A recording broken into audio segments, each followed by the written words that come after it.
Assalamualaikum warahmatullahi wabarakatuh. Salam berjumpa dan salam bertemu lagi bersama channel aku Garuda Muda. Piye kabari? Bagaimana kabarnya? Semoga baik-baik saja, sehat-sehat selalu, dan dilancarkan rezekinya. Plus dipanjangkan umurnya. Amin amin ya robbal alamin. Bos, PSSI memberi tuntutan kepada timnas U23 untuk menjadi juara di turnamen ASEAN Cup atau disebut Piala AFF. Tentunya tuntutan itu adalah tuntutan yang logis, masuk akal, karena tim nasional Indonesia menjadi tuan rumah ASEAN Cup, bos. Tentunya tuntutan untuk menjadi juara hanya 3 syaratnya, bos. Pasti klub-klub maupun negara-negara yang pernah menjadi juara sudah mengetahui tuntutannya adalah menjadi juara hanya 3 syaratnya. 1. Kita butuh pelatih yang bagus. Dan yang kedua, kedisiplinan. Dan yang ketiga, pemain-pemainnya, materi pemain-pemainnya harus benar-benar bagus. Saya ulangi lagi, bos. 3 syaratnya menjadi juara. 1. Pelatih yang bagus. 2. Kedisiplinan. Dan yang terakhir atau yang ketiga, materi pemain-pemainnya harus benar-benar bagus. Oke, kita bedah ya, bos. Kalau dari segi pelatih, tentunya PSSI tidak asal nunjuk. Ya, kita tahu sendiri, bos. Pelatih timnas U23 yaitu Gerard Van den Berg mempunyai segudang pengalaman di dunia kepelatihan maupun dari permainan sepak bola di zamannya. Ya, kita tahu sendiri, bos. Si Gerard Van den Berg ini mantan pemain timnas Belanda dan mantan pemain Ajax Amsterdam. Dan untuk saat ini Gerard Van den Berg bekerja sama dengan ketua kepala pencarian bakat tim nasional Indonesia yaitu si Simon Tahamata untuk berkolaborasi melatih timnas U23 menjadi juara. Lah ini, bos. Jadi oke, saya ancungi di jalan yang benar. Seperti judulnya awal tadi, bos, 3 syarat. 1. Pelatih yang bagus. Lah ini sudah mendapatkan pelatih yang bagus beserta asistennya yang bagus. Mantap. Yang kedua apa tadi? Kedisiplinan. Nah, kedisiplinan tentunya dalam TC mulai kemarin sudah dijalankan dengan sedisiplin mungkin dari segi latihan, dari segi makan. Oke, sudahlah itu, bos. Saya acungi jempol, sudah bagus. Dan syarat yang terakhir tadi apa, bos? Materi pemain-pemain yang benar-benar bagus, bos. Memang saya akui dan kalian sudah tahu sendiri, beberapa pemain dari timnas U23 sekarang, bukan hanya beberapa tapi banyak pemain yang dari segi usianya masih sangat-sangat belia dan belum pernah mempunyai pengalaman di tingkat tim nasional Indonesia atau di tingkat internasional. Tapi, ada tapinya, bos. Kalian pemain-pemain itu yang memilih adalah pelatihnya sendiri dan tidak asal memilih. Seperti yang kita ketahui, Gerard Van den Berg itu mengamati beberapa pertandingan di klub-klub Indonesia dan kalianlah yang ditunjuk oleh pelatih kalian yaitu Gerard Van den Berg dan asisten-asistennya tentunya, bos. Kalau bicara juara, bos, tuntutan PSSI itu tinggallah tuntutan saja. Tapi kalau pelatih memberi strategi juga tinggallah strategi saja, bos. Kunci yang sebenarnya adalah terletak pada pemain-pemain itu sendiri. Ingat, pemain-pemain, kuncinya adalah terletak pada kalian itu sendiri. Mungkin untuk kepelatihan, misalnya seperti kekurangan tim nasional Indonesia adalah dari segi fisik. Nah, mungkin pelatih memberi pelatihan fisik. Oh, ini loh caranya melatih meningkatkan fisik. Cuma itu saja, bos. Terus dari segi teknik ini loh, melatih dari segi teknik itu. Lah di TC itu cuma semacam itu saja, bos. Terus habis latihan kalian istirahat. Ya gitu-gitu saja.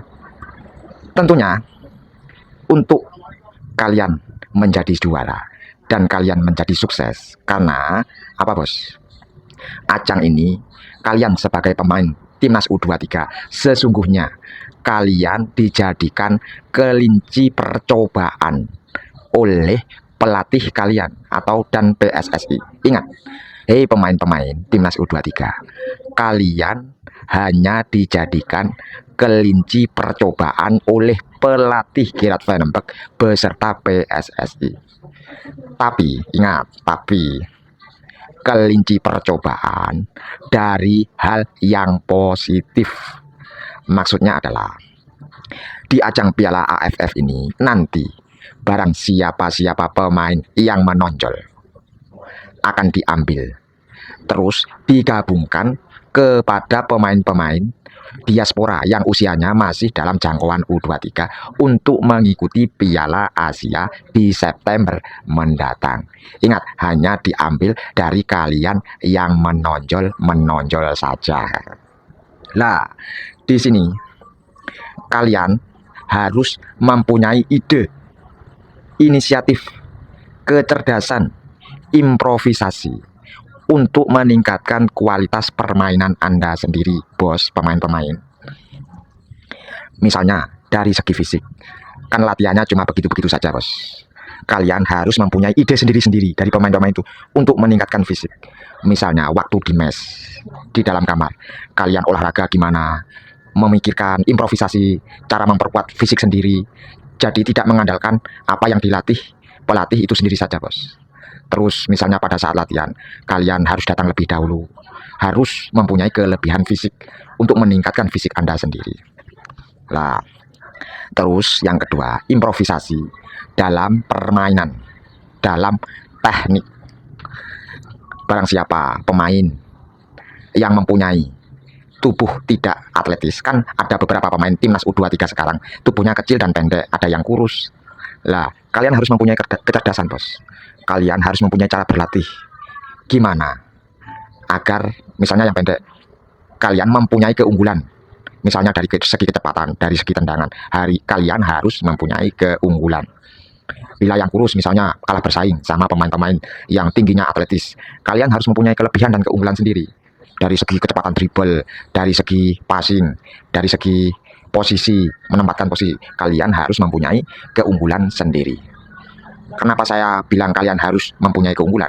Karena di ajang ini kalian itu bersaing dengan tim sendiri untuk menjadi yang terbaik agar dibawa ke Piala Asia selanjutnya. Bagi yang tidak mampu, tidak mumpuni, tidak bisa mengejar, maka nantinya akan disingkirkan, bos. Nah, ini bos, ini namanya persaingan sehat dalam sepak bola untuk memperoleh prestasi. Terus bos, dari tim nasional Indonesia itu kekurangannya biasanya dari segi chemistry. Nah, ini adalah tugas pengurusan kepelatihan dan PSSI itu sendiri tentunya, dan tugas daripada pemain itu sendiri, bos. Membentuk chemistry itu tidak hanya di lapangan saja waktu berlatih, bos. Dari segi istirahat pun harus direncanakan. Seperti bos, sebagai contoh ini, bos. Ketika pemain tidur di mes, alangkah baiknya striker dan second striker itu disatukan menjadi satu ruangan kamar. Agar apa, bos? Tujuannya mereka bisa lebih mengenal sama satu lain dengan penyerang ke penyerang lainnya. Nanti mereka akan timbul obrolan gimana caranya mencetak gol. Nah, itu bos. Terus untuk yang kedua, gelandang kanan dijadukan satu ruangan dengan sayap kanan.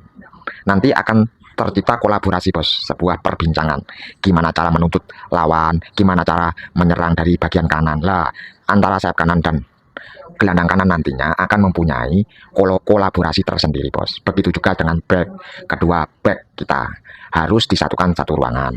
Terus kedua gelandang kiri dan sayap kiri satu ruangan, kedua playmaker juga satu ruangan. Lah, itu nantinya, bos, membentuk chemistry itu tidak hanya di latihan di dalam lapangan saja. Lah, tentunya untuk menjadi juara harus memenangkan pertandingan demi pertandingan hingga babak final. Cara memenangkan pertandingan itu harus mempunyai motivasi, bos. Ini adalah tugas tim kepelatihan dan tugas PSSI juga, bos. Harus berinovasi juga, bos. Misalnya di hari ini, di malam ini, pas lagi istirahat. Masuklah ke ruangan, panggillah pemain striker di ruangan tertentu. Panggil untuk menghadap, kasih motivasi. Kalian pemain depan striker, di turnamen ini kalian berdua harus menjadi top skor. Apa kalian bisa? Pasti jawabannya, saya usahakan bos, saya akan berjuang. Nah, itu menjadi motivasi jadi pemain. Begitu juga gelandang di hari berikutnya, gelandang dan sayap. Begitu juga bagian back dipanggil secara bergantian. Begitu juga playmaker dan sebagainya. Nah, ini bos, ini adalah cara khusus melatih motivasi pemain agar mempunyai semangat juang yang tinggi. Nah, untuk memperoleh kemenangan juga ada dari segi penipuan. Ini bukan masalah penipuan kejahatan dalam kemenangan, bukan masalah akal-akalan dalam pertandingan. Ini adalah akal-akalan yang disahkan dalam pertandingan, akal-akalan yang positif yang aku maksud bos. Oke, kalian pemain-pemain harus pinter-pinter menipu lawan dalam permainan. Misalnya kalian bergerak ke kanan padahal tujuannya kalian ke kiri. Kalian harus benar-benar kompak, saling mengecoh lawan demi kemenangan pertandingan. Dan penipuan itu banyak triknya sebenarnya bos. Misalnya nipu lawan dengan kata-kata atau dua kata saja. Kalian harus mempunyai dan hafal dua kata bahasa negara lawan yang akan Anda hadapi. Dua kata itu adalah kanan dan kiri. Jadi bahasanya kanan negara itu apa, kalian harus tahu. Bahasa kirinya itu apa, kalian harus tahu. Trik ini belum pernah ada di dunia sepak bola. Ini ideku bos, dan 100% aku jamin pasti berhasil pas saat bertanding. Nah, kalau kita misalnya bermain melawan Filipina, kalau kita mengerti bahasa Filipina, misalnya kanan dan kiri, kita pas menggiring bola, kita bilang bahasa Filipina kanannya, kita bilang hei ke kanan lah, padahal kalian umpan ke kiri. Terus lawan pasti mengiranya, oh ini ke kanan, mereka kok bisa bahasa sini, pasti ke kanan. Nah, pasti mereka ketipu bos. Harus penuh trik-trik juga. Ini adalah taktik dalam sebuah pertandingan. Ini akan dihalalkan, tidak curang. Ini adalah taktik bos. Sebenarnya banyak juga bos ide-ide. Terus di bagian striker, pencetak gol, kalian harus mempunyai kecerdasan yang tinggi untuk membuat gol selain mempunyai naluri gol. Kita ingat sebagai contoh seperti Bambang Pamungkas. Dia selalu menjadi top skor Liga Indonesia. Padahal si Bambang Pamungkas itu tubuhnya pendek, tidak tinggi, badannya kecil. Terus lari kecepatannya tidak cepat, larinya cuma standar saja. Tapi kenapa selalu mencetak top skor? Karena si Bambang Pamungkas itu mempunyai naluri gol. Dalam naluri gol itu tentunya ada trik-triknya. Nah, kalian harus improvisasi. Seperti Bambang Pamungkas, tubuhnya pendek tapi selalu mencetak gol dalam sundulan. Kalau yang saya amati, dia cerdas bos. Ketika ada bola melambung, back meloncat, terus di belakangnya Bambang ikut meloncat. Nah, ketika backnya turun, posisi Bambang masih di atas. Lah bola kena sundulan Bambang Pamungkas dan menciptakan gol. Itu adalah ide kecerdasan bos. Sebagai contoh, kalian juga harus mempunyai ide kecerdasan sendiri. Dan tentunya untuk striker dan pemain-pemain lainnya, ini saya kasih contoh striker saja. Pasti kalian mempunyai idola, pemain-pemain hebat di dunia. Lah tentunya kalian ingin menjadi seperti mereka, harus mendapat ilmu mereka. Sharing lah, mendapatkan masukan dari mereka. Tapi kan nggak mungkin bos, itu mimpi bos, kenal aja tidak. Tapi ide ini bisa digunakan kepada striker-striker yang berpengalaman sekiranya hebat di lingkungan persepak bolaan Indonesia. Misalnya kalian pemain U23, striker harus punya inisiatif. Tanya pada kru PSSI, hubungi si Ule Rumeni, gimana cara mencetak gol, gimana pergerakan, nanti akan dikasih ilmunya. Pasti dikasih ilmunya, kan demi kebaikan Indonesia juga bos. Tanya, jangan malu bertanyakan, ada PSSI, ada kru-krunya, bisa dihubungkan. Pasti kalian dibantu. Jangan capek-capek, bosan-bosan mencari ilmu. Jangan mencari ilmu dari pelatih saja, dari manapun kalian harus serap. Terus kalian seperti Bambang Pamungkas tadi yang aku ceritakan, bisa hubungi untuk membantu. Gimana ini loh cara mencetak gol, momen timing ini loh yang tepat untuk menembak, untuk menciptakan peluang. Kalian harus sharing. Lah, kalian akan mendapatkan ilmu. Lah, nantinya ilmu itu kalian kembangkan sendiri, kalian improvisasi sendiri. Oke bos, Itulah tugas Anda Timnas U23 yang harus kalian lakukan untuk mewujudkan tuntutan PSSI agar Timnas U23 menjadi juara ASEAN Cup.